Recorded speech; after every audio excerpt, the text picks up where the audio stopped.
18 മണിക്കൂറായി ഞാൻ ലൈനിൽ നിൽക്കണം. ഇന്നലെ 5 മണിക്ക് ഞാൻ കയറിയതാണ് ലൈനിൽ പമ്പയിൽ. അവിടെ നിന്ന് ഇവരൊരു എങ്ങാണ്ടോ കൊണ്ട് കയറ്റിയിട്ടു. 3 മണിക്കൂർ അവിടെ കൂട്ടിയിട്ടു. ഞാനൊരു ക്യാൻസർ പേഷ്യൻ്റാണ്. പക്ഷെ എന്നാലും നമ്മൾ ആ പ്രകാരം പോകണം വിചാരിച്ചിട്ടാണ്. നമുക്കെന്ന് വെച്ചാൽ പാർട്ടിയും കാര്യങ്ങളില്ല.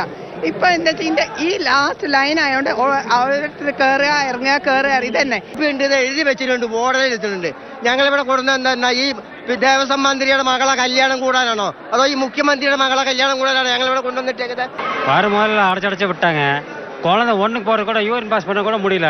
அப்படி மணிக்கணக்கில் அடைச்சு வைக்கிறாங்க. குடிக்க தண்ணி இல்ல, ஒரு சுத்தமான டாய்லெட், கிளீன் டாய்லெட் இல்ல, நிறைய பிரச்சனை தான். அடிக்கிறாங்க, முதுகுல குத்தி തൂക്കി തള്ളുறாங்க. അതാണ് എന്നോട് കംപ്ലൈന്റ് ആണ്. ഞാൻ 17 കൊല്ലം 15ാമത്തെ കൊല്ലം ഈ വരുന്നത്.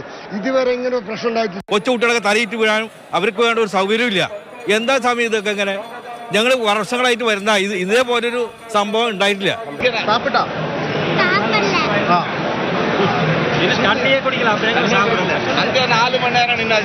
വണ്ടിയില്ല ഒരു ബിസ്ക്കറ്റ് മാത്രമാണ് കഴിച്ചത്. രാത്രി വന്നതാണോ? ഇന്നലത്തെ കഴിഞ്ഞ് വന്ന தண்ணி கிடைக்கிறது, பிஸ்கட் கிடைச்சது, கீழே எதுவுமே கிடைக்கல, வாட்டர் எதுவுமே கிடைக்கல. നമസ്കാരം. ശബരിമല മണ്ഡലകാലത്തെ ഭക്തരുടെ അനുഭവ സാക്ഷ്യമാണ് വീണ്ടും കേൾപ്പിച്ചത്. എന്തുകൊണ്ടെന്ന് വീണ്ടും ഇത് പ്ലേ ചെയ്തു എന്നല്ലേ ബഹുമാനപ്പെട്ട ദേവസ്വം മന്ത്രിയുടെ നിയമസഭയിലെ മറുപടിയാണ് അതിന് ആധാരം. ശബരിമലയിലേക്ക് ദർശനത്തിനെത്തിയ ഭക്തരാരും മാലയൂരുകയോ തേങ്ങയുടച്ചോ ദർശനം നടത്താതെ പോയിട്ടില്ല എന്നാണ് മന്ത്രിയുടെ അവകാശവാദം. മറിച്ചുള്ളവർ കപടഭക്തരെന്ന് മന്ത്രി കടത്തിപ്പറഞ്ഞു സഭയിൽ. ശബരിമലയിലുണ്ടായ തിരക്ക് വ്യാജപ്രചരണമെന്നും കൂട്ടിച്ചേർത്തു. എന്ത് ഡേറ്റയുടെ അടിസ്ഥാനത്തിലാണ് മന്ത്രിയുടെ ഈ സാക്ഷ്യപ്പെടുത്തൽ? മാധ്യമങ്ങളോട് പ്രതികരിച്ച കുഞ്ഞുങ്ങളും വയോധികരും പന്തളത്ത് കെട്ടഴിച്ച് മടങ്ങിപ്പോയവരും ഗൂഢാലോചനക്കാരും കപട ഭക്തരുമാണ്. നേർസാക്ഷ്യം അന്വേഷിക്കുകയാണ് ആദ്യം തലക്കെട്ടുകളിലേക്ക്. മാലയൂരിയിട്ടോ തേങ്ങ ഉടച്ചോ പോയിട്ടില്ല. കപട ഭക്തന്മാർ മാത്രമാണ് ചെയ്തിട്ടുള്ളത്. ശബരിമലയിൽ ദർശനം നടത്താതെ മാല ഊരിപ്പോയത് കപട ഭക്തരെന്ന ദേവസ്വം മന്ത്രി.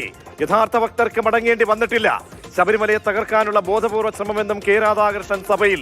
സർക്കാരിന് പല ഭാഷകളിൽ തെറികേട്ടെന്ന് വിഷ്ണുനാഥിന്റെ പരിഹാസം. പക്ഷെ ഇത്ര പെട്ടെന്നാവുന്നുള്ള ഒരു പ്രതീക്ഷ ഉണ്ടായിരുന്നില്ല. പക്ഷെ ഇപ്പൊ എന്താ പറയേണ്ടത്, ഭയങ്കര സന്തോഷമാണ് തോന്നുന്നത്. കടം പറഞ്ഞ് ആ സ്നേഹം ഇരട്ടിയായി മടക്കി നൽകാം. കൃഷ്ണപ്രസാദിനും കണ്ണനും 3.5 പതിറ്റാണ്ടിന് ശേഷം അത്യപൂർവ സമാഗമം. വഴിയൊരുക്കിയ വാർത്തയ്ക്ക് അകമഴിഞ്ഞ നന്ദി. സന്തോഷമുണ്ട്. അത് ഈ സന്തോഷം മാതൃഭൂമിയുടെ ഒരുപാട് നന്ദി പറയണം. ഇത്രയും കൊല്ലത്തിന് ശേഷം ഒരാളിനെ തപ്പിയെടുത്ത് തന്നതിന്.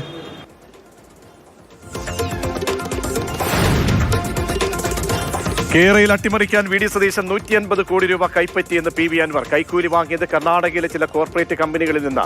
പണമെത്തിയത് ആമുഖമായി നമ്മൾ കേട്ടത് ഈ കഴിഞ്ഞ തീർത്ഥാടന കാലത്തെ തീർത്ഥാടകരുടെ അനവധി സാക്ഷ്യങ്ങളാണ്. അവർ അനുഭവിച്ച ദുരിതങ്ങളാണ് നമ്മൾ ആദ്യമേ പ്ലേ ചെയ്തത്.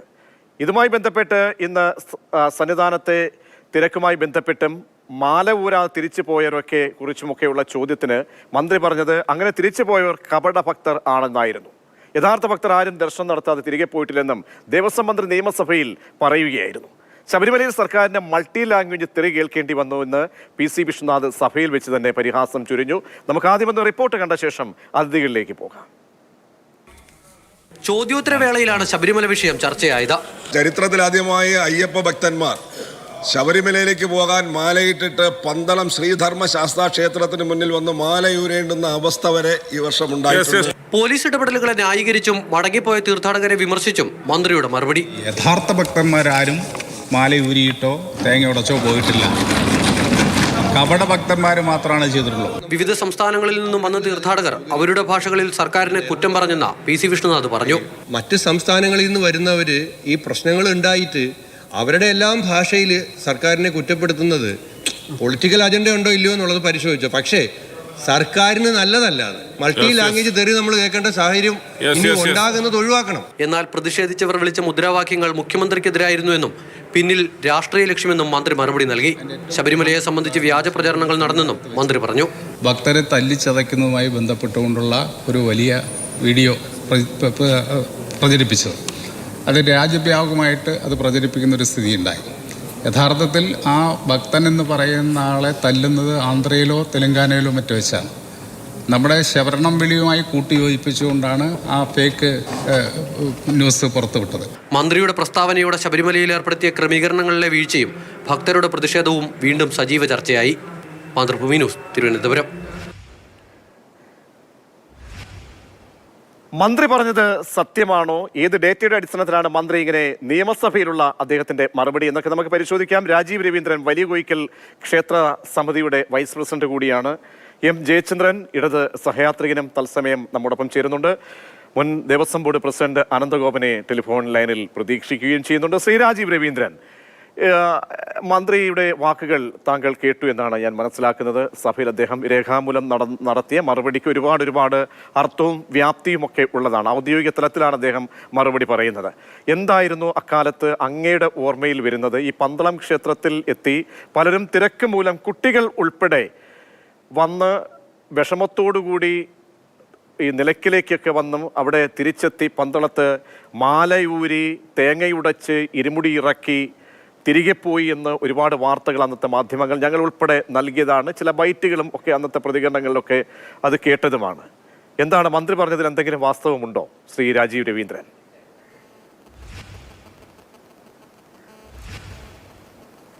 മന്ത്രി പറഞ്ഞതിൽ ഒരു വാസ്തവമില്ല. കാരണം പുള്ളിക്കാരനെ തെറ്റിദ്ധരിപ്പിച്ചിട്ടാണ് ഈ സംസാരിച്ചേക്കുന്നത് മൊത്തം. കാരണം ഇന്ന് അവിടെ ബുദ്ധിമുട്ടുണ്ടായിട്ട് അവർ പല ദേശത്തു നിന്ന് വന്നവരാണ്, ഭക്തരാണ്. അവിടെ ഭക്തരെന്ന് പറഞ്ഞു കഴിഞ്ഞാൽ എന്നാൽ പിന്നെ നേരെ വീട്ടിലോട്ട് പോയാൽ മതിയല്ലോ. അയ്യപ്പൻ ജനിച്ചു വളർന്ന മണ്ണിലോട്ട് വന്ന് ഇവിടെ മാല ഊരി അവിടെ നെയ്യഭിഷേകവും നടത്തി ഇവിടെ ആഴി നമ്മൾ തന്ത്രിയുമായി ആലോചിച്ച് ഒരു ആഴി കൂട്ടി അവിടെ ആഴിയിൽ അതിൻ്റെ തേങ്ങയിൽ ഒരു സമർപ്പണവും നടത്തി ഇവിടുന്ന് അരവണയും മേടിച്ചുകൊണ്ടാണ് പന്തളത്തുനിന്ന് എല്ലാ ഭക്തരും, അതായത് 5,000 പേര് കൂടുതൽ ഇവിടെ തന്നെ മാല തന്നെ കിടപ്പുണ്ട്. ഒരു 6,000-7,000 മാല തന്നെ ഇവിടെ തന്നെ ഉരിയ മാലയുണ്ട്, തെളിവുണ്ട്.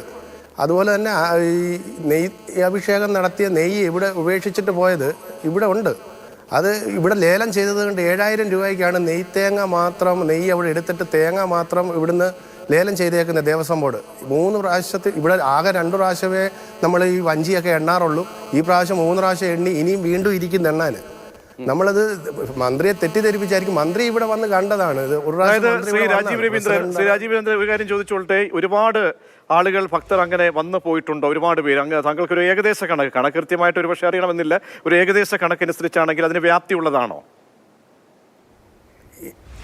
ഏകദേശം 5,000-ന് മേളിൽ എന്തായാലും വന്നിട്ടുണ്ട്.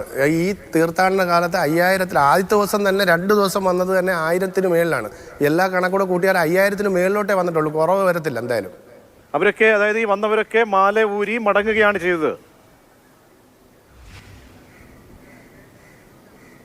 മാല ഊരി ഇവിടെ നെയ്യഭിഷേകം രാവിലെ 5 മണിക്ക് നെയ്യഭിഷേകം ഉണ്ട്. ആ നെയ്യഭിഷേകവും കഴിഞ്ഞ് അല്ലാത്ത സമയം നെയ്യ് അതിനകത്ത് അമ്പലത്തിൽ അർപ്പിച്ചിട്ട് അവിടുന്ന് രാവിലെ നടത്തിയ നെയ്യഭിഷേകത്തിന് ഒരു ഭാഗം കൊണ്ടുപോവുകയായിരുന്നു അവർ ചെയ്തത്. നമ്മുടെ നാട്ടുകാരും ഉണ്ടായിരുന്നു. വടക്കൂന്നാണ് ഏറ്റവും കൂടുതൽ ആൾക്കാർ നമ്മുടെ നാട്ടിൽ എന്ന് പറഞ്ഞാൽ വടക്കൂന്ന്. അത് കഴിഞ്ഞ് കർണാടക, തമിഴ്നാട്, ആന്ധ്ര. അതായത് അവരൊക്കെ വിഷമത്തോടു കൂടി അവരുടെ മുഖത്തൊക്കെ ഈ ദർശനം നടത്താൻ കഴിയാതെ പോയ ഒരു വിഷമം അവർക്കൊക്കെ ഉണ്ടായിരുന്നു അല്ലേ? പിന്നെ തീർച്ചയായിട്ടും അവർക്ക് വിഷമം എന്ന് പറഞ്ഞാൽ കരയുമായിരുന്നു. കുഞ്ഞുങ്ങളെ കൊണ്ട് 2 ദിവസമൊക്കെ നിന്നിട്ട് ബുദ്ധിമുട്ടിയോണ്ടാണ് ഏറ്റവും കൂടുതൽ അവരിവിടെ വന്നത്. കാരണം കവട ഭക്തരാണെന്ന് മന്ത്രി പറയുമ്പം അവർക്ക് നേരെ വീട്ടിൽ പോയാൽ പോരായിരുന്നോ? ഈ കെട്ടുമുറുക്കി വന്നിട്ട് അവർ അയ്യപ്പൻ ജനിച്ചു വളർന്ന മണ്ണിലേക്ക് വന്ന് ഇവിടെ സമർപ്പിക്കേണ്ട കാര്യമില്ലല്ലോ. കവട ഭക്തരെന്ന് പറഞ്ഞതിൽ തന്നെ തെറ്റുണ്ട്. അത് ശ്രീ അനന്തഗോപൻ മുൻ ദേവസ്വം ബോർഡ് പ്രസിഡന്റും CPM നേതാവുമായ അനന്തഗോപൻ ടെലിഫോണിലായിരുന്നു. ശ്രീ അനന്തഗോപൻ, അതായത് ഈ വലിയ കോയിക്കൽ ക്ഷേത്രത്തിന്റെ വൈസ് പ്രസിഡന്റ് കൂടിയായ ശ്രീ രാജീവ് രവീന്ദ്രനാണ് പറഞ്ഞത് ഏകദേശം 5,000-ഓളം ഭക്തർ ഇത്തരത്തിൽ കെട്ടഴിച്ച് അവിടെ മാല ഊരി മടങ്ങി എന്നാണ് പറഞ്ഞത്. മന്ത്രി എന്തുകൊണ്ടായിരിക്കാം നിയമസഭയിൽ എന്ത് ഡേറ്റയുടെ അടിസ്ഥാനത്തിലാണ് ഈ മടങ്ങിപ്പോയവരൊക്കെ കപട ഭക്തരാണ് എന്ന് പറഞ്ഞത്? ഈ പന്തളം ക്ഷേത്രത്തിലെത്തിയ അയ്യപ്പ ഭക്തന്മാരുടെ കണക്ക് അതിശയോക്തിപരമായി പറയുന്നതാണ്. ഏതാനും ചില ആളുകൾ തിരികെ മടങ്ങി വന്ന് അവിടെ നെയ്യഭിഷേകം നടത്തുകയോ തേങ്ങ ഉടയ്ക്കുകയോ ഒക്കെ ചെയ്ത് പോയിട്ടുള്ള വാർത്ത ചില മാധ്യമങ്ങളിൽ ഉണ്ടാവുകയും ചെയ്തു. അത് അവരുടെ വികാരം എന്താണ് എന്നതിനെ സംബന്ധിച്ചിടത്തോളം നമുക്കറിയില്ല അങ്ങനെ ചെയ്യാനിടയായത്. കാരണം ലക്ഷക്കണക്കായ തീർത്ഥാടകർ ശബരിമലയിൽ ഇപ്രാവശ്യം തീർത്ഥാടനം നടത്തി. ശബരിമല അയ്യപ്പനെ ദർശിക്കാനായി താല്പര്യത്തോടുകൂടി വരുന്നവരാണെങ്കിൽ എത്ര ബുദ്ധിമുട്ടുകളും പ്രയാസങ്ങളും അനുഭവിച്ചാലും അവർ അയ്യപ്പനെ ദർശിക്കാതെ തിരികെ പോവില്ല. അതുകൊണ്ടായിരിക്കാം മന്ത്രി ചിലപ്പോൾ അങ്ങനെ ഒരു പ്രതികരണം നടത്താൻ ഇടയായത് എന്നാണ് ഞാൻ കരുതുന്നത്. കാരണം കല്ലും മുള്ളും കാലുക്കുമെത്ത എന്ന ശരണമന്ത്രവുമായി വരുന്ന അയ്യപ്പ ഭക്തർ നീലിമല കയറി അതുപോലെ സ്വാമി അയ്യപ്പൻ റോഡിലെ കയറ്റങ്ങളും എല്ലാം കയറി എന്തെല്ലാം ബുദ്ധിമുട്ടുകളും പ്രയാസങ്ങളും അനുഭവിച്ച് വ്രതമെടുത്ത് വരുന്ന അയ്യപ്പ ഭക്തന്മാർ ഒരാൾ പോലും അയ്യപ്പനെ ദർശിക്കാതെ തിരികെ പോകും എന്ന് നമുക്ക് വിശ്വസിക്കാനാവില്ല. അപ്പോൾ എന്തുകൊണ്ട് അത്തരമൊരു അനുഭവം ഉണ്ടായി? കാരണം തീർത്ഥാടകരെ സംബന്ധിച്ചിടത്തോളം നേരെ വന്ന് സാധാരണ മറ്റു ക്ഷേത്രങ്ങളിലെ പോലെ അയ്യപ്പനെ ദർശിക്കാൻ കഴിയുമെന്ന് ആരും പ്രതീക്ഷിക്കുന്ന കാര്യമല്ല.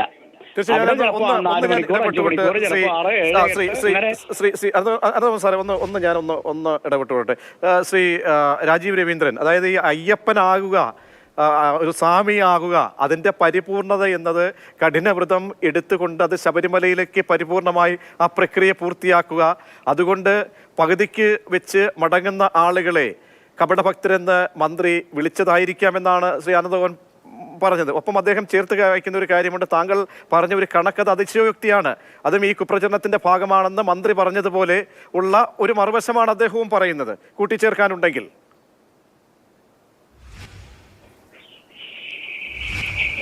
സാറ് പറഞ്ഞതിനകത്ത് ഒത്തിരി തെറ്റുണ്ട്. കാര്യം ഇവിടെ ഞങ്ങൾ ഈ 60 ദിവസത്തിൽ 2 പ്രാവശ്യം അവിടെ നട അടച്ചിട്ടുണ്ട്. അതിന് നല്ല രീതിയിൽ ഇവിടെ ഏറ്റവും കൂടുതൽ അത് ദേവസ്വം ബോർഡിൻ്റെ അന്നദാനത്തിൻ്റെ റെസിപ്റ്റ് നോക്കിയാലും ആ വരവ് നോക്കിയാലും ഇതെല്ലാം നല്ലപോലെ അറിയാവുന്നത് സാറിന് അറിയാം. സാർ എന്നിട്ടും കള്ളം പറയുകയാണ്. കാര്യം വെച്ച് കഴിഞ്ഞാൽ ദേവസ്വം ബോർഡിന്റെ വരുമാനം, പന്തളത്തെ വരുമാനം നിങ്ങൾ നോക്കിയാൽ മതി. ഇവിടെ ഭക്തർ വന്നിട്ടുണ്ട്, മന്ത്രി പറഞ്ഞേക്കുന്നത് കള്ളമാണെന്നുള്ള കാര്യം. ശബരിമലയിലേക്ക് പോകാൻ വരുന്നവരും തിരികെ പോകുന്നവരും എല്ലാം പന്തളത്ത് വരാറുണ്ട്. അങ്ങനെ ധാരാളം ലക്ഷക്കണക്കായ അയ്യപ്പ ഭക്തന്മാർ പന്തളത്ത് എത്താറുണ്ട്. അവരെല്ലാം മടങ്ങി വരുന്നവരാണ്. നിങ്ങളാണ് സാറേ അത് ശരിയാ സാറേ, സാറ് പറഞ്ഞ ശരിയാ. പക്ഷേ ഇത് അവർക്ക് ബുദ്ധിമുട്ടുണ്ടായിട്ട് മടങ്ങി വരുന്നവരാണ്. ഇല്ല സാറേ, ഇവിടെ വന്ന മാലകൾ നോക്ക് സാർ. സാറേ ഇന്ന് കഴിഞ്ഞ ദിവസം ഇവിടെ നെയ്ത്തേങ്ങ ലേലം ചെയ്ത് അത് റെക്കാർഡിക്കലല്ലേ സാറേ? അത് റെക്കാർഡിക്കലല്ലേ സാറേ? സാറ് ദേവസ്വം പ്രസിഡന്റായിട്ട് ഇരുന്നതല്ലേ സാറേ? സാറിനറിയാലോ ഇവിടുത്തെ റെക്കാർഡിക്കൽ നോക്കിയാൽ അത് ശക്തമായ സാറിന് അറിയാൻ പറ്റും. വലിയ കോയിക്കൽ ക്ഷേത്രത്തിൽ വന്ന് നാളികേരം അടിക്കുന്ന ധാരാളം അയ്യപ്പ ഭക്തന്മാരുണ്ട്. അവരൊക്കെ തിരികെ പോകുന്നവരാണെന്നുള്ള കണക്ക് ഉൾപ്പെടുത്തി വെറുതെ ഒരു അതിശയോക്തിപരമായ കണക്ക്. സാറേ നാളികേരം അടിക്കുന്നതല്ല, നെയ്ത്തേങ്ങ കെട്ടിനകത്ത്. സാറേ നെയ്ത്തേങ്ങ അങ്ങനെ പറയല്ലേ സാറേ? സാറിനോട് നല്ല ബഹുമാനത്തോടെ പറയാണ്. സാർ അങ്ങനെ പറയല്ല, കള്ളം പറയുമല്ല. ഞാനത് നെയ്ത്തേങ്ങ ഇവിടെ സാറ് ദേവസ്വം ബോർഡിന്റെ ഇവിടുത്തെ ഓഫീസറെ വിളിച്ച് ചോദിച്ചു നെയ്ത്തേങ്ങ എത്ര വന്നിട്ടുണ്ട്. സാറിന് ഇത് ന്യൂസിൽ കൂടെ പറയണ്ട. സാറ് ആ സത്യാവസ്ഥ ഒന്ന് അറിയണം. സാറ് സത്യാവസ്ഥ അറിയണം. ചുരുക്കം ചില ആളുകളാണ്. ഞാൻ ചോദിക്കട്ടെ, നിങ്ങൾ ചുരുക്കമല്ല സാറേ, ചുരുക്കമല്ല. ഇവിടുത്തെ മാല ഒന്ന് എണ്ണി നോക്ക് സാറേ. ഇവിടെ വന്ന് ഒഴിച്ച് ആ എത്രയോ വർഷം ഇരുന്നാണ് ഒരു വെല്ലുവിളി പോലെയാണ്. കാരണം ഇത് നമുക്ക് വെല്ലുവിളിക്കേണ്ട ഒരു വിഷയമല്ല, ഭക്തിയുടെ വിഷയമാണ്, തീർത്ഥാടകന്റെ വിഷയമാണ്. അദ്ദേഹം പറയുന്ന ഒരു കാര്യമുണ്ട്, മാല എണ്ണി നോക്കൂ എന്നുള്ളതാണ്. മാല എണ്ണി നോക്കൂ. അവിടെ നമുക്കറിയാം മാല ഊരി അങ്ങനെ വെറുതെ ഒരു കളി കളിക്കത്തില്ല ഈ വിഷയത്തിൽ. ദർശനം കഴിഞ്ഞ് തിരിച്ചു വരുന്നവരും മാല അവിടെ ഊരും. ദർശനം കഴിഞ്ഞ് തിരിച്ചു വരുന്നവരും മാല അവിടെ ഊരും. തീർച്ചയായും അദ്ദേഹം പറഞ്ഞ ഒരു കാര്യമുണ്ട്. അവിടെ നിന്ന് നെയ്യഭിഷേകം ചെയ്ത് ഞങ്ങള് വർഷങ്ങളായിട്ട് ഈ അമ്പലത്തിൽ ഇരിക്കുന്നതല്ലേ സാറേ? എനിക്കും അറിയാവുന്നല്ലേ രാജീവേ. സാറ് നെയ്യഭിഷേകത്തിന്റെ റെസിപ്റ്റ് നോക്ക് സാറേ. ദേവസ്വത്തിന്റെ റെസിപ്റ്റ് ഉണ്ട് സാറേ. സാറൊന്ന് അന്വേഷിച്ചത് സാറിന്റെ സത്യാവസ്ഥയ്ക്ക് സാറ് തന്നെ അന്വേഷിക്കുക, അല്ലാതെ വേറെ നമ്മൾ പബ്ലിഷ് ചെയ്യണമെന്നൊന്നും പറയുന്നില്ല. സാറൊന്ന് ദയവായി തുടരണം. അങ്ങ് ഒന്ന് ടെലിഫോൺ ലൈനിൽ തുടരണം. ശ്രീ എം ജയചന്ദ്രൻ, മന്ത്രി എന്ത് ഡേറ്റയുടെ അടിസ്ഥാനത്തിലായിരിക്കാം ഇങ്ങനെ ഒരു പ്രസ്താവന നടത്തി? ഒപ്പം അദ്ദേഹം പറയുന്ന ഒരു കാര്യമുണ്ട്, നമ്മൾ ആമുഖമായി കേൾപ്പിച്ച ചില ബൈറ്റുകളുണ്ട്, സൗണ്ട് ബൈറ്റുകളിൽ കുഞ്ഞുങ്ങൾ ഉൾപ്പെടെ പറയുന്നുണ്ട്. ഒരു വേള ഒരു വയോധിക പറയുന്നു, ഞാനൊരു ക്യാൻസർ രോഗിയാണ്, ഇത്രയും മണിക്കൂറായി നിൽക്കുന്നു, കാരണം അവിടെ വെള്ളം പോലും കൊണ്ടെത്തിച്ചിട്ടില്ല. അത് ദേവസ്വം ബോർഡിന്റെ ഉത്തരവാദിത്തമായിരുന്നു, പോലീസിന്റെ ഉത്തരവാദിത്തമുണ്ട്, ഈ സർക്കാരിന്റെ ഉത്തരവാദിത്തമൊക്കെ ആയിരുന്നു. അതൊക്കെ ഇല്ലാതെ പോയ സമയത്താണ് മാധ്യമങ്ങൾ ഇത് വാർത്തയായി നൽകുന്നത്. അവരുടെ ബൈറ്റുകളൊക്കെ കേൾപ്പിച്ചത്, തിരക്കിന്റെ കാര്യം പറയുന്നത്. ഇതൊക്കെ ഒരു കുപ്രചരണമായിരുന്നു ഇത് നടന്നത് എന്ന് എന്ത് ഡേറ്റയുടെ അടിസ്ഥാനത്തിലാണ് നിയമസഭ പോലെയുള്ളൊരു ഉത്തരവാദിത്തപ്പെട്ട ഫ്ലോറിൽ മന്ത്രിക്ക് ഇങ്ങനെ പറയേണ്ടി വന്നത്? ശ്രീ ജയചന്ദ്രൻ, മന്ത്രി ഉത്തരവാദിത്വമൊന്നും ഇല്ലാതല്ല പറഞ്ഞത്, ഉത്തരവാദിത്തോട് തന്നെയാണ് പറഞ്ഞത്. ഈ പ്രശ്നത്തില് അടിസ്ഥാന പ്രശ്നം എന്താ? ഇന്ന് ചോദ്യോത്തര വേളയിൽ ഈ ദേവസ്വം മന്ത്രി മറുപടി തുടങ്ങുന്നത് കെ രാമചന്ദ്രൻ MLA യുടെ ചോദ്യത്തിന് മറുപടി പറഞ്ഞുകൊണ്ടാണ് പ്രതീക്ഷ. അത് കഴിഞ്ഞിട്ട് പിന്നെ വി ജോയ് ചോദ്യങ്ങൾ ചോദിക്കുന്നുണ്ട്, ശാന്തകുമാരി MLA ചോദ്യം ചോദിക്കുന്നുണ്ട്, പിന്നെ PV ശ്രീനിജൻ വരുന്നുണ്ട്, PC വിഷ്ണുനാഥ്, പിന്നെ നമ്മുടെ ഇവിടുത്തെ NK മോഹനൻ, അത് കഴിഞ്ഞ് തിരുവഞ്ചൂര് വരുന്നുണ്ട്. അങ്ങനെ ഓരോ MLA ഏറ്റവും ഒടുവിലാണ് ഇദ്ദേഹം വരുന്നത്, വിൻസെന്റ്. അദ്ദേഹത്തിന്റെ ചോദ്യത്തിന് ഒരു മറുപടിയിൽ ഒരു കഷ്ണം, ഒരു അംശം എടുത്ത് അതാണ് വലിയ പ്രശ്നം എന്നുള്ള നിലയിൽ പിന്നെ ഇങ്ങനൊരു ചർച്ച സംഘടിപ്പിക്കുമ്പോൾ എനിക്ക് പറയാൻ കഴിയുന്ന ഒറ്റ കാര്യമാണ്, മന്ത്രി എന്താണ് കൃത്യമായിട്ട് ഫ്ലോറിൽ പറഞ്ഞു, 1 മണിക്കൂറിൽ 4000 പേരെയാണ് കയറ്റി വിടാൻ കഴിയുന്നത് 18-ാം പടി വഴി. അങ്ങനെ ഒരു ദിവസം 96,000 പേരെ, അത് ചിലപ്പോ 1,20,000 പേര് വരെ ആയിട്ടുണ്ട്. നിയന്ത്രിക്കേണ്ടി വന്നിട്ടുണ്ട് പോലീസിന്, ആ നിലപാട് ചെയ്യേണ്ടി വന്നിട്ടുണ്ട് എന്ന് അദ്ദേഹം പറയുമ്പോ പിന്നെ ശ്രീ KP മോഹനൻ സ്വന്തം അനുഭവം വിവരിക്കുന്നത് 76-ലാണ് അദ്ദേഹം ആദ്യം ചെല്ലുന്നത്. അന്ന് 3 ദിവസം നിന്നിട്ടാണ് ശബരിമലയിൽ ദർശനത്തിന് കയറാൻ സാധിച്ചത്. ആ തരത്തിലുള്ള ക്യൂ ഒന്നും ഇത്തവണ അദ്ദേഹം 2 തവണ ദർശനം നടത്തി. ഒന്ന് നമ്മൾ പറയുന്നത് സംസാരിക്കുന്നൊക്കെ ഡേറ്റയുടെ പ്രതികരണമാണ്. തമിഴ്നാട്ടിൽ നിന്നൊക്കെ വരുന്ന ഭക്തർ പറയുന്നുണ്ട്, അവർക്കൊക്കെ എന്താണ് ഈ ഗൂഢാലോചനയ്ക്ക് അവർക്ക് നിന്ന് കൊടുക്കുമോ? ഭക്തർ പറയുകയാണ്, തളർന്ന് വീണ് പോകുന്ന അവസ്ഥയിൽ പോലും എത്തിയ ആളുണ്ട്. അതൊക്കെ യാഥാർത്ഥ്യമല്ലേ നമ്മുടെ മുന്നിലുള്ളത്? അല്ല, ഞാൻ പറയട്ടെ പ്രജീഷ്, ഞാൻ പറയട്ടെ. ഇപ്പൊ വിഷ്ണുനാഥ് പരിഹസിച്ചു എന്ന് പറയുന്നു, പക്ഷെ വിഷ്ണുനാഥ് പരിഹസിക്കുകയല്ല ചെയ്തത്. അതിനു മുമ്പ് മന്ത്രി തന്നെയാണ് പറയുന്നത്, പിന്നെ എവിടെയാണ് എരുമേലില് ഭക്ഷണം എന്താ, വെള്ളം എന്താ, പിന്നെ ഇത് ടോയ്ലറ്റ് ഇതാന്ന് പറഞ്ഞ് ബഹളം ഉണ്ടാക്കിയിട്ട് പിന്നെ അടുത്ത മുദ്രാവാക്യം വരുന്നത് എന്താണെന്ന് അറിയാമോ? Down down Kerala CM. ഇത് മന്ത്രി K രാധാകൃഷ്ണൻ തന്നെയാണ് നിയമസഭയിൽ ഇന്ന് രാവിലെ പറയുന്നത്. അതിനുശേഷമാണ് PC വിഷ്ണുനാഥ് പറയുന്നത്, മൾട്ടി ലാംഗ്വേജ് തെറി വിളിക്കുന്നത് നമ്മൾ പ്രോത്സാഹിപ്പിക്കരുത്, അത് നമുക്കൊന്ന് മോശമാണ്, പൊളിറ്റിക്സ് ഉള്ള അന്വേഷിച്ചോളൂ എന്ന് പറഞ്ഞ അതിന് ശേഷമാണ്. അപ്പം മന്ത്രി തന്നെ അക്കാര്യം വിശദീകരിക്കുകയാണ് എന്താണ് അവിടെ നിലയ്ക്ക് സംഭവിച്ചത്. Sorry, Shri M Jayachandran, down down Kerala CM എന്ന് വിളിക്കുന്ന ഈ തമിഴ്നാട്ടിൽ നിന്ന് വരുന്ന തീർത്ഥാടകരൊക്കെ ഉണ്ട്. അതിനകത്ത് ഭൂരിപക്ഷം ആളുകൾ നമ്മളൊക്കെ കേട്ടതാണ്, എരുമേലിയിലും നിലയ്ക്കിലേക്ക് എത്തുന്ന സമയത്തും ഒക്കെ പമ്പയിലേക്ക് എത്തുന്ന സമയത്തും ഒക്കെ മണിക്കൂറുകളെ നിൽക്കുമ്പോൾ അതിൽ അവർക്ക് അറിയാവുന്നത് ഇവിടുത്തെ ഒരു ഭരണാധികാരിയെ കുറിച്ചായിരിക്കും. അതിനകത്തൊരു ഗൂഢാലോചന സിദ്ധാന്തം എവിടെ നിന്നാണ് അങ്ങ് കാണുന്നത്? ഗൂഢാലോചന അത് മാത്രമല്ലല്ലോ പിന്നെ അയ്യപ്പൻ ഞങ്ങളുടേതാണ്, നിങ്ങൾ തിരിച്ചു പോകൂ, ഒറ്റ പൈസ പോലും കാണിക്കിടരുത് എന്ന് പറഞ്ഞ് വാട്സാപ്പ് മെസ്സേജുകൾ സോഷ്യൽ മീഡിയയിൽ ഉടനീളം പ്രചരിപ്പിച്ചതും മന്ത്രി പറഞ്ഞല്ലോ ഫ്ലോറിൽ. ഇതേ ഫ്ലോറിൽ ഇന്ന് രാവിലെ നിയമസഭയിൽ പറഞ്ഞല്ലോ. അത് കഴിഞ്ഞപ്പോഴേക്ക് പോലീസ് അന്വേഷണം ആരംഭിച്ചു, ആരാണ് ഇത് ചെയ്യുന്നതെന്നുള്ളത്. അപ്പോഴേക്ക് സോഷ്യൽ മീഡിയയിൽ ഈ പരിപാടി അങ്ങ് നിലച്ചു. അപ്പൊ അതിന് വളരെ പ്ലാൻഡ് ആയിട്ടുള്ള ഒരു കോൺസ്പിറസി ഉണ്ടെന്നുള്ളത് വ്യക്തമല്ലേ? അതുകൊണ്ട് തന്നെയല്ലേ നിലച്ചത്. ഈ കാര്യങ്ങളാണ് മന്ത്രി പറഞ്ഞത്. പങ്കെടുത്ത ഒരു പ്രതിപക്ഷാംഗത്തിനും ഈ പറയുന്ന തരത്തിൽ അവിടെ ഭക്തരെ വലച്ചുകൊണ്ടുള്ള പോലീസിംഗ് ആണ് എന്ന് ഒരാളും പറഞ്ഞില്ലല്ലോ. ശ്രീ അനന്തഗോപൻ ടെലിഫോൺ ലൈനിലുണ്ടെങ്കിൽ, അതായത് ഇവിടെ ഈ ശബരിമല വിഷയത്തെ മന്ത്രി പറഞ്ഞ പോസിറ്റീവായിട്ടുള്ള കാര്യങ്ങൾ, നെഗറ്റീവായിട്ട് വന്നിട്ടുള്ള കാര്യങ്ങൾ എന്തൊക്കെയാണെന്ന് ചൂണ്ടിക്കാണിക്കുകയും ചെയ്തു. അതല്ലേ സംഭവിച്ചത് അവിടെ? അതിനെ ആ രൂപത്തിലല്ലേ കാണേണ്ടത്? തീർച്ചയായും മടങ്ങിയെത്ത ശ്രീ അനന്തഗോപൻ, അതായത് ഈ ശബരിമലയെ രാഷ്ട്രീയമായിട്ട് ഉപയോഗിച്ച സംഘപരിവാർ സംഘടനകൾ ഒരുപാടുണ്ട്, അത് നമ്മുടെ മുന്നിലുള്ള യാഥാർത്ഥ്യമാണ്. പക്ഷേ അതിനും അപ്പുറത്തേക്കൊരു സാമാന്യവൽക്കരണം ഇതിൽ കൊണ്ടുവരേണ്ടതുണ്ടായിരുന്നുവോ? ഇത് ഈ പലപ്പോഴും ഈ ശബരിമല തീർത്ഥാടനത്തിനെ കേന്ദ്രീകരിച്ചുകൊണ്ട് പിന്നെ രാഷ്ട്രീയ താല്പര്യങ്ങൾക്ക് വേണ്ടിയുള്ള ഒരു ഇടപെടൽ നടത്തുക എന്നത് ഒരു സാധാരണ പതിവായി ഇപ്പം മാറുകയാണ്. ഇപ്പോൾ നേരത്തെ സ്ത്രീ പ്രവേശനത്തിന് പ്രശ്നം വലിയ വിവാദങ്ങളുണ്ടാക്കി. ഇപ്പൊ കഴിഞ്ഞ പ്രാവശ്യം യഥാർത്ഥത്തിൽ പിന്നെ ചില ദിവസങ്ങളിൽ കാലതാമസം ഉണ്ടായി എന്നുള്ളത് 12 മണിക്കൂറും 15 മണിക്കൂറും ഒക്കെ ആയി എന്നുള്ളത് വാർത്തകളെല്ലാം വന്നതാണ്. അപ്പം അതിന്റെ പേരിൽ ഒരു പിന്നെ ഗവൺമെന്റിനെതിരെ പിന്നെ ആക്ഷേപങ്ങൾ ഉന്നയിക്കാനും അതിന്റെ പേരിൽ പിന്നെ ഡൗൺ ഗവൺമെന്റ് സർക്കാർ എന്നുള്ള നിലയിലുള്ള മുദ്രാവാക്യം വിളിച്ച് ഇതിന്റെ എല്ലാം പിന്നിൽ തീർച്ചയായിട്ടും ഒരു ഇത്തരത്തിലുള്ള ഒരു ഇടപെടൽ ഉണ്ടോ എന്ന് ന്യായമായി ശ്രീ അന്തോഗമൻ സാറേ, അങ്ങേക്ക് അറിയാമല്ലോ, ഈ ശബരിമലയിൽ വരുന്ന ലക്ഷോപലക്ഷം ആളുകളിൽ എത്ര പേരാണ് സംഘപരിവാർ ഈ അജണ്ട അല്ലെങ്കിൽ സർക്കാരിന്റെ ഈ കാണിക്ക ഇട്ട് പോയി കഴിഞ്ഞാൽ അത് സർക്കാരിന്റെ അക്കൗണ്ടിലേക്കാണ് പോകുന്നത് വിശ്വസിച്ച് അല്ലെങ്കിൽ പ്രചരണം നടത്തുന്ന ആളുകൾ എത്ര പേരുണ്ടാവും? എത്ര പേരുണ്ടാവും അങ്ങേക്ക് അറിയാം? എത്ര പേര്? വളരെ എത്ര പേര്? എല്ലാവരും ഈ സംഘപരിവാർ സംഘടനക്കാരാണെങ്കിൽ ശബരിമലയിൽ വരുന്നെങ്കിൽ എന്തായിരിക്കും അതിന്റെ അത്ഭുതമായ ഒരു പ്രതിഭാസം എന്ന് ചിന്തിക്കും. ശബരിമല വരുന്നവരെല്ലാവരും ഒന്നും സംഘപരിവാർ ആണല്ലോ അത് നമുക്കറിയാം.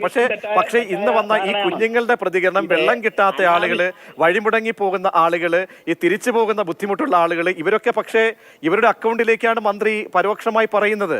അത് ശരിയാണോ എന്നാണ് ചോദ്യം. എന്റെ അതുമായിട്ടുള്ള വളരെ വ്യക്തമായ അഭിപ്രായം എന്ന് പറയുന്നത്, ശബരിമല ദർശനത്തിനെത്തിയവരാണ് ഈ ഭക്തജനങ്ങളെങ്കിൽ എന്ത് കഷ്ടപ്പാടുകളും ദുരിതങ്ങളും അനുഭവിച്ചാലും അവര് ശബരിമല അയ്യപ്പനെ ദർശിക്കാതെ ആ ദർശന പുണ്യം നേടാതെ തിരിച്ചു പോകുന്ന ഒരവസ്ഥ ഒരു കാരണവശാലും ഉണ്ടാവില്ല. ഇതിനു മുമ്പൊരിക്കലും അങ്ങനെ ഉണ്ടായ ഒരു അനുഭവം ഉണ്ടായിട്ടില്ല. പിന്നെ എന്തുകൊണ്ട് ഇപ്രാവശ്യം ഈ തരത്തിലേക്കുള്ള ഇതൊരു പ്രതിഷേധത്തിന്റെ സ്വരം കൂടി ഇതിന്റെ പിന്നിലുണ്ട് എന്നത് കാണാതിരുന്നുകൂടാ എന്ന ചില പോരായ്മകൾ ഉണ്ടായിട്ടില്ല എന്നുള്ള അഭിപ്രായമൊന്നും എനിക്കില്ല. കാരണം ഇത് 18 മണിക്കൂർ 16 മണിക്കൂറൊക്കെ നിൽക്കേണ്ടി വരിക എന്ന് പറയുന്നത് സാധാരണ രീതിയിലുള്ളൊരു സംഭവമല്ല. ഒരു 5 മണിക്കൂർ 6 മണിക്കൂർ അല്ലെങ്കിൽ ഒരു 8 മണിക്കൂറും ഒക്കെ നിൽക്കേണ്ടി വരും.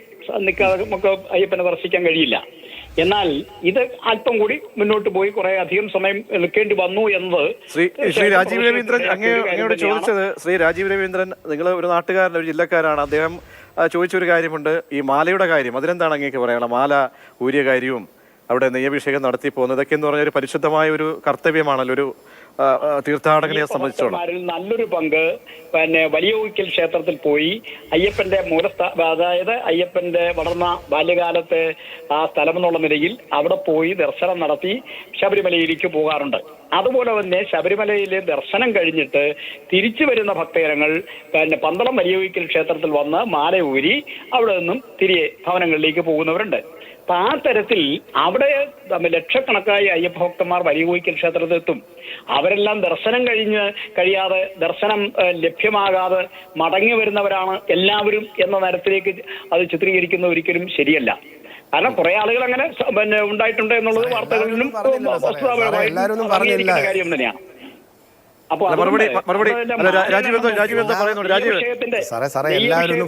രസീത് നോക്കിയോ മാലയുടെ എണ്ണം നോക്കിയോ നമുക്ക് തിരിച്ചു വന്ന അയ്യപ്പ ഭക്തന്മാരുടെ എണ്ണം ഇത്രയാണ് എന്ന നിലയിലേക്ക് കണക്ക് കൂട്ടുന്നതിനകത്ത് അർത്ഥമില്ല. കുറെ പേരെന്തായാലും തിരിച്ചു പോയിട്ടുണ്ട്. സാറേ തീർച്ചയായിട്ടും നെയ്യഭിഷേകത്തിന്റെ റെസിപ്റ്റ് നോക്കിയാൽ കറക്റ്റ് ആയിട്ട് അറിയാം സാറേ. നെയ്യഭിഷേകത്തിന്റെ സാറേ അത് അങ്ങനെ പറയല്ലേ, നെയ്യഭിഷേകം എന്ന് പറഞ്ഞത് ശബരിമല മാത്രം ചെയ്യുന്നതാണ്. അത് അയ്യപ്പൻ നമ്മൾ വെല്ലുവിളിക്ക് ചെയ്യുന്നതല്ല. അല്ല സാർ, അത് സാധാരണ അല്ല സാറേ. സാർ അത് തർക്കിക്കരുത്. സാറ് പ്രസിഡന്റായിട്ട് ഇരുന്നാണ് നെയ്യഭിഷേകം ഒരിക്കലും നമ്മൾ ശബരിമല നടത്തേണ്ട നെയ്യഭിഷേകം പന്തളം വെല്ലുകോയിക്കൽ അമ്പലത്തിലേക്ക് നടത്താനായിട്ട് ആരും ഇരുമുടി കൊണ്ട് ഇവിടെ വരത്തില്ല സാറേ. അവിടെ ബുദ്ധിമുട്ടുണ്ടായി, കുഞ്ഞുങ്ങൾക്ക് ബുദ്ധിമുട്ടുണ്ടായി, നിലയ്ക്ക് വെച്ച് പോലീസ് ഉദ്യോഗസ്ഥർ അവരെ കയറ്റിവിട്ടില്ല. അങ്ങനെയൊക്കെ ഒത്തിരി ബുദ്ധിമുട്ടുണ്ടായ സാഹചര്യത്തിൽ 1-2 ദിവസം കഴിഞ്ഞ് അവർ തിരിച്ചു പോകാൻ ബുദ്ധിമുട്ടുള്ളതുകൊണ്ട് അതായത് ഒന്നെങ്കിൽ ട്രെയിൻ ബുക്ക് ചെയ്തു, അല്ലെങ്കിൽ ഫ്ലൈറ്റ് ബുക്ക് ചെയ്തും, അല്ലെങ്കിൽ വണ്ടിയിൽ വന്ന് 3-4 ദിവസം കഴിഞ്ഞ് അങ്ങനെ അവർ തിരിച്ച് ഇവിടെ വന്ന് അയ്യപ്പനെ കാണാൻ പറ്റാത്തതിന്റെ വിഷമം കൊണ്ട് ഇവിടെ വന്ന് എങ്കിലും കണ്ടിട്ട് പോകാമെന്നുള്ളൊരു ധാരണ കൊണ്ടാണ്. അല്ലാതെ സാറ് പറയുന്ന പോലെ അല്ല.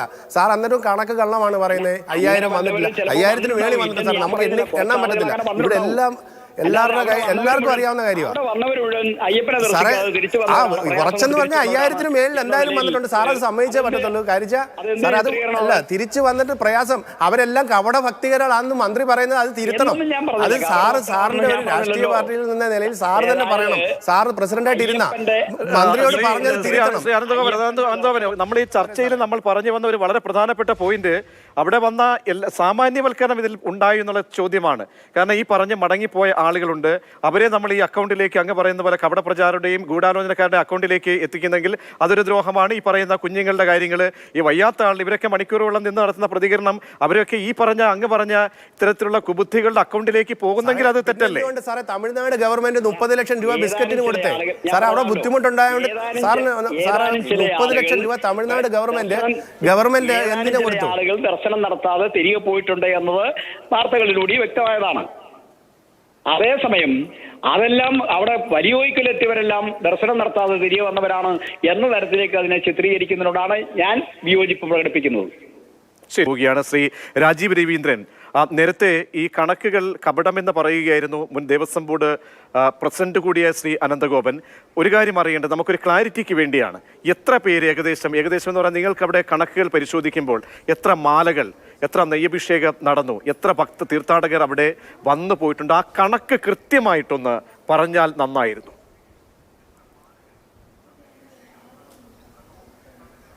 സാർ അത് കണക്ക് കറക്റ്റായിട്ട് ഒരു 5000 മേലിലോട്ടേ പോയിട്ടുള്ളൂ. 5000 മേലിൽ കുറവ് വരത്തില്ല ഒരിക്കലും. അത് പറഞ്ഞ 5000, അത് 5000 വെച്ചോ, അത് എന്തായാലും കൂട്ടുകയും വേണ്ട കുറയ്ക്കുകയും വേണ്ട, 5000 വെച്ചോ. നിങ്ങൾ 5000 അത് മേലിലേ ഉള്ളൂ, കുറവ് വരത്തില്ല. അതാണ് കറക്റ്റ് കാര്യം. നെയ്യഭിഷേകം നടത്തുന്നത് പറയുന്നത് 100 പേര് വന്നു കഴിഞ്ഞാൽ അതിനകത്ത് ഒരു പാത്രത്തിലാണ് ഒരു നെയ്യഭിഷേകമാണ് നടത്തുന്നത്. 100, 120 പേര് ഒരു 2 വണ്ടിയുള്ളവർ വണ്ടി കൊണ്ട് വരുന്ന, അല്ലാതെ ഇത്ര പേര് വന്ന്. അങ്ങനെ മലയാളികളുണ്ട്, കർണാടകമുണ്ട്, തമിഴ്നാടുണ്ട്, ആന്ധ്രയുണ്ട്, ഇവരെല്ലാവരും വന്നു. അവിടുത്തെ ബുദ്ധിമുട്ടുണ്ടായതുകൊണ്ടാണ് വന്നത്. അല്ലാതെ നമ്മൾ അതെല്ലാം അത് കഴിഞ്ഞിട്ട് ഇപ്പം മന്ത്രി അങ്ങനെ പറയേണ്ട കാര്യമില്ല. വന്നവരെല്ലാം അവിടെ സാധാരണ വർഷങ്ങളിലൊക്കെയുള്ള കണക്കുകൾ അല്ലാതെ നമുക്കറിയാം, അല്ലാതെയും അയ്യപ്പൻ കാണാൻ പോകാൻ കഴിയാത്ത ആളിലൊക്കെ വന്നു പോകാറുണ്ട്. മറ്റ് വർഷങ്ങളിലൊക്കെയുള്ള കണക്കുമായിട്ടൊക്കെ വെച്ച് നോക്കുമ്പോൾ നിങ്ങളെ അത്ഭുതപ്പെടുത്തുന്നത് എന്താണ്?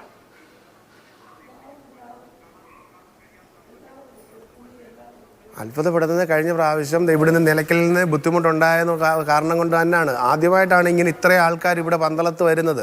അത് ഈ നെയ്യഭിഷേകം നടത്താൻ വേണ്ടി കെട്ടുമുറുക്കിയിട്ട് അവിടെ കയറാൻ, അയ്യപ്പനെ കാണാൻ പറ്റാതെ കരഞ്ഞുകൊണ്ട് ഇവിടെ വന്ന് ഇവിടെ നിന്നിട്ട് ഒരു ദിവസം ഇവിടെ കിടന്ന്, ഇവിടെ മണ്ഡപമൊക്കെ ഫ്രീ ആയിട്ടാണ് ഇവിടെ കിടന്നുറങ്ങി അന്നദാനവും കഴിച്ചിട്ടാണ് ഇവിടുന്ന് പോകുന്നത്. അത്ര ബുദ്ധിമുട്ട്. അല്ലാതെ അവർ അവിടെ നിൽക്കാനുള്ളതോ അല്ലെങ്കിൽ അവർ പറയുന്നത് ഏറ്റവും കൂടുതൽ പ്രാഥമിക സൗകര്യങ്ങൾ കുറവായതുകൊണ്ടാണ് അവർ കൂടുതലും വന്നത്. 18, 20, 22 മണിക്കൂറുകൾ നിന്നിട്ട് കുഞ്ഞുങ്ങളെ കൊണ്ട് എങ്ങനെ നിൽക്കാൻ പറ്റും? അവർക്കുള്ള വെള്ളം അല്ലെങ്കിൽ ബിസ്ക്കറ്റ് ഇങ്ങനെയുള്ളതൊന്നും കൊടുക്കുന്നില്ലായിരുന്നു ആ സമയങ്ങളിൽ. പിന്നെ അത് വന്നില്ലെന്ന് പറയുന്നില്ല. പിന്നെ ആ വാർത്തകൾ മുന്നോട്ട് വന്നപ്പോഴാണ് ഗവൺമെൻറ് അതിനുള്ള കാര്യങ്ങളെല്ലാം ദേവസ്വം ബോർഡ് എടുത്തത്. ശ്രീ അനന്തഗോപൻ, പിഴവുണ്ടായിട്ടില്ലേ? ആരാണ് കള്ളം പറയുന്നത് അങ്ങനെയെങ്കിൽ? അല്ല, ഇത് ഈ പറയുന്നതിൻ്റെ അകത്ത് ഒരു കഥയില്ല. 5000 മേലെ വെച്ചോളം പറഞ്ഞാൽ എന്ത് കണക്കായത്? ഇതെന്താ ഇത് അവിടെ അത് കണക്കുണ്ടല്ലോ. ദേവസ്വം ബന്ധപ്പെട്ട ദേവസ്വം ഉദ്യോഗസ്ഥനോട് ചോദിച്ചാൽ അറിയാം അവിടെ എത്ര ആളുകൾ ഈ തരത്തിൽ നെയ്യഭിഷേകത്തിന് വന്നിട്ടുണ്ട്. നെയ്യഭിഷേകത്തിനൊക്കെ റെസിപ്റ്റ് ഇടുന്ന ദേവസ്വത്തിന്റെ നിർദ്ദേശം അനുസരിച്ചാണ് അതിന്റെ റെസിപ്റ്റ് കാര്യങ്ങളെല്ലാം എഴുതുന്നത്. അവിടെ എത്ര പേര് വന്നെന്ന് അറിയാൻ ഒരു പ്രയാസവും ഇല്ല. ഇങ്ങനെ ആളുകൾ വന്നിട്ടുണ്ടോ, നെയ്യഭിഷേകം ശബരിമലയിൽ നടത്താതെ ആളുകൾ വന്നിട്ടുണ്ടോ എന്നൊക്കെ വ്യക്തമായിട്ട് അറിയാം. 5000 മേലെ വെച്ചു എല്ലാ റെക്കോർഡ് ഇവിടെ ഉണ്ട്. നമുക്ക് പരിശോധിക്കാം. 5000 വെച്ചോ 5000 മേലെ വെച്ചോ എന്നൊന്നും പറഞ്ഞിട്ട് കാര്യമില്ല. അതൊക്കെ പ്രത്യേകിച്ച് ഒരു പ്രചരണത്തിന് വേണ്ടി പറയുന്ന കാര്യങ്ങൾ. കേൾക്കുന്ന സമയമാണ് അത് നമുക്ക് പരിശോധിക്കാം. അതൊന്നും അല്ല സാറേ, അങ്ങനെയൊന്നും പറയില്ല. പ്രചരണത്തിന് വേണ്ടിയാണ് അയ്യപ്പന്മാർ വന്നത്. അത് പോട്ട് സാറേ, പ്രചരണം വേണ്ട. ഒരാൾ പോലും തിരിച്ചു വന്നെങ്കിലും അവർ കപട ഭക്തരെന്ന് മന്ത്രി പറയുന്നത് എന്തുകൊണ്ട്? സാർ അതിന് ന്യായീകരിക്കണ്ട. പോട്ടെ, നമ്മൾ പറയുന്നത് എല്ലാം അങ്ങ് ശൂന്യതയെ പൊയ്ക്കോട്ടെ. കപട ഭക്തരെന്ന് ഈ മന്ത്രിസഭയിൽ മന്ത്രി പറയുന്നത് എന്തുകൊണ്ട്? ആ പരാമർശം എന്താണെന്നുള്ളത് ഇപ്പം മനുഷ്യരോട് തന്നെ ചോദിക്കുക. അതേ പറയാനുള്ളൂ. അല്ലാതെ അവിടെ ശബരിമലയിലേക്ക് തീർത്ഥാടനത്തിന് വരുന്നവരെ സംബന്ധിച്ചിടത്തോളം പൊതുവിലുള്ള ഒരു ധാരണ ഇപ്പം നിങ്ങൾ തന്നെ പറയുന്നു അവരവിടെ ഒരു ദിവസം താമസിച്ചു. പിന്നെ അത്രയും വേണ്ടല്ലോ. അവിടെ 16 മണിക്കൂർ 18 മണിക്കൂർ വരെ താമസിച്ചു എന്നാണല്ലോ പറയുന്നത്. അവിടെ ദർശനം എല്ലാവർക്കും കിട്ടിയല്ലോ. അവിടെ ബുദ്ധിമുട്ടുണ്ടായിരുന്നു സാറേ. അവിടെ ബുദ്ധിമുട്ടുള്ളത് കൊണ്ടല്ലേ ഇവിടെ വന്ന് താമസിച്ചേ. ഏതായാലും ലക്ഷക്കണക്കായ ആളുകൾ അവിടെ വന്ന് ദർശനം നടത്തിയിട്ടില്ലെന്ന് പറഞ്ഞില്ലല്ലോ, നടത്തിയിട്ടുണ്ട്. ലക്ഷക്കണക്കിന് പറഞ്ഞാൽ എല്ലാ വർഷവും നടത്തുന്ന പോലെ അത് പോലീസിന്റെ ആണോ ദേവസ്വം ബോർഡിന്റെ ബുദ്ധിമുട്ടുകളാണോ എന്നൊന്നും ഇത് പിന്നെയും പറഞ്ഞു വഷളാക്കണ്ട. ഏതാനും വ്യക്തികളല്ല സാറേ, ഈ പോലീസും ദേവസ്വം ബോർഡും തമ്മിലുള്ള ഒരു ചെറിയ പിണക്കമായിരുന്നു ഇതിനകത്ത് വന്നത്. ഇതൊക്കെ പിന്നെ എല്ലാവർക്കും അറിയാവുന്ന കാര്യം ആയതുകൊണ്ട് പിന്നെ അത് പറഞ്ഞത് വഷളാക്കണ്ട. മന്ത്രി പറഞ്ഞതിനെ കുറിച്ച് സാർ പറ. ഞാൻ പറഞ്ഞത് ഇത് യഥാർത്ഥത്തിൽ അവിടെ പ്രശ്നങ്ങളുണ്ട്. ദേവസ്വം ബോർഡിന്റെയും ഇത് കറക്റ്റായിട്ട് പറഞ്ഞാൽ ദേവസ്വം ബോർഡിന് ക്യൂ കൊടുത്തില്ല, പോലീസ് ഉദ്യോഗസ്ഥന്മാർക്ക് അത് കൊടുത്തില്ല. പൈസയുടെ ബുദ്ധിമുട്ട് വന്നതുകൊണ്ടൊക്കെയാണ് എല്ലാവർക്കും സത്യാവസ്ഥ അറിയാവുന്ന. അല്ല പറയട്ടെ, ഞാൻ പറഞ്ഞു കഴിഞ്ഞിട്ട് പറഞ്ഞോളൂ. ഈ പ്രചരണത്തിന് അവിടെ പ്രശ്നങ്ങളുണ്ട് എന്നുള്ള നിലയിലുള്ള വാർത്തകൾ ഇങ്ങനെ പുറത്തു വരാൻ തുടങ്ങി. 18 മണിക്കൂർ നിൽക്കേണ്ടി വരുന്നു എന്നുള്ള എല്ലാ വാർത്തകൾ വന്നു. അപ്പൊ ആ സമയത്ത് അതിനൊരു ആക്കം കൂട്ടാൻ കുറച്ച് ആളുകൾ അവിടുന്ന് തിരികെ പോകുന്ന സ്ഥിതി ഉണ്ടായി എന്നുള്ളത് വസ്തുതയാണ്. അത് അവരുടെ വികാരം എന്താണെന്നുള്ളത് അത് അവരോട് ചോദിച്ചെങ്കിൽ മാത്രമേ മനസ്സിലാക്കാൻ കഴിയൂ. എന്തുകൊണ്ടാണ് ഈ കപടഭക്തർ എന്ന ആ വാക്കിന്റെ പരിധി നിശ്ചയിക്കപ്പെടേണ്ടതല്ലേ ശ്രീ അനന്തഗോപൻ? അവർക്ക് ധൃതി വെച്ച് പോകേണ്ടവരാണെങ്കിൽ 2 ദിവസം താമസിക്കേണ്ട കാര്യമില്ലല്ലോ. അവർക്ക് അയ്യപ്പനെ ദർശിക്കാൻ അവിടെ 2 ദിവസവും നിൽക്കേണ്ട കാര്യമില്ലല്ലോ. അപ്പോ ഇതൊന്നും അല്ല അതിനകത്ത് ചിലപ്പോ ചില ആളുകൾ എല്ലാ വർഷവും വരുന്നവരല്ലേ, അപ്പൊ അതിനനുസരിച്ചുള്ള രീതിയിലല്ലേ അവര് വരുന്നേ. ഇതിനു മുമ്പ് എന്തെങ്കിലും അങ്ങനെ തിരിച്ചു പോയ ഒരു അനുഭവം ഉണ്ടായിട്ടുണ്ടോ? ലക്ഷങ്ങൾ വന്നിട്ടുണ്ടല്ലോ, 60 ലക്ഷത്തോളം ആളുകൾ കഴിഞ്ഞ പ്രാവശ്യം വന്നു. ആരാ തിരിച്ചു പോയത്? ഉണ്ടായിട്ടില്ല. ഈ വർഷം ഉണ്ടായി. സാറ് പറഞ്ഞില്ലേ, സാറ് ഇരിക്കുന്ന സമയം ഇല്ല, ഉണ്ടായിട്ടില്ല. നേരത്തെ ഉണ്ടായിട്ടില്ല, ഈ വർഷം ഉണ്ടായി. അല്ലാതെ അപ്പൊ അതുകൊണ്ട് തന്നെയാണ് പറഞ്ഞത്. അപ്പൊ ദർശനത്തിനായിട്ട് താല്പര്യപ്പെട്ട് വരുന്ന ആളുകൾ സാധാരണഗതിയിൽ തിരികെ പോയില്ല എന്നുള്ളതാണ് എന്റെ അഭിപ്രായം. സാധാരണഗതിയിൽ പിന്നെന്താണ് അസാധാരണത്വം എന്താ ഉണ്ടായെന്നുള്ളത് വേറെ പരിശോധിക്കേണ്ട കാര്യമാണ്. ശരി, തീർച്ചയായും ചർച്ച നീണ്ടുപോയത് കൊണ്ടാണ്. വളരെ നന്ദി ശ്രീ അനന്തഗോപൻ. ഒപ്പം രാജീവ് രവീന്ദ്രനും എം ജയചന്ദ്രനിലേക്ക് എത്താൻ സമയമില്ലാതുകൊണ്ട് ക്ഷമിക്കുക. ഇപ്പോൾ